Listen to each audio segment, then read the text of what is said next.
The Turkish Deputy Prime Minister has spoken today about some of the measures that Turkey says it's going to take against the Netherlands. What do they amount to?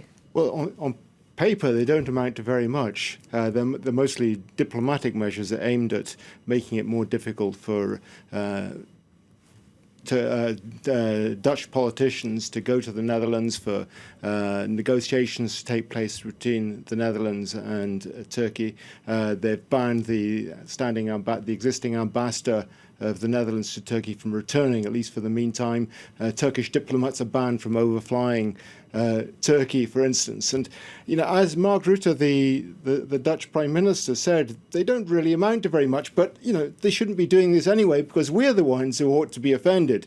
But I think what's really most interesting about them is that it's what's not there that stands out more than what is there. One would have expected that if the Turks were really serious about sanctions, that they would start threatening trade ties, but they don't. And one suspects that the reason for this is that this is more of a political standoff manufactured to a certain degree by the Turks than anything else.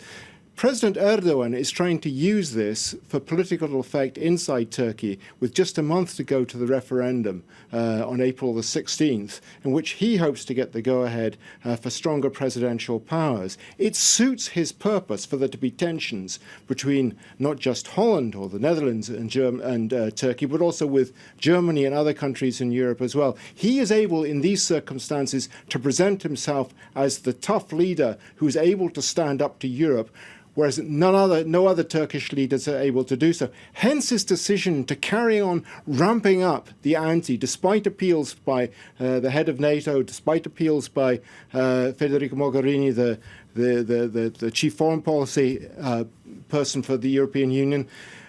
Today, again, he went on the offensive, in perhaps his most offensive statement yet, accusing the Dutch of being responsible for the death of 8,000 Bosnian Serbs at Srebrenica in 1995, an event in which he said their character and their morality was destroyed. So he's keeping this rhetoric up then, not really to pick a fight with European leaders, but to appeal to voters in some of these countries. Yes, I think that is primarily it. He's not. In a sense, too, he is sacrificing Turks who live abroad, who live in the European Union.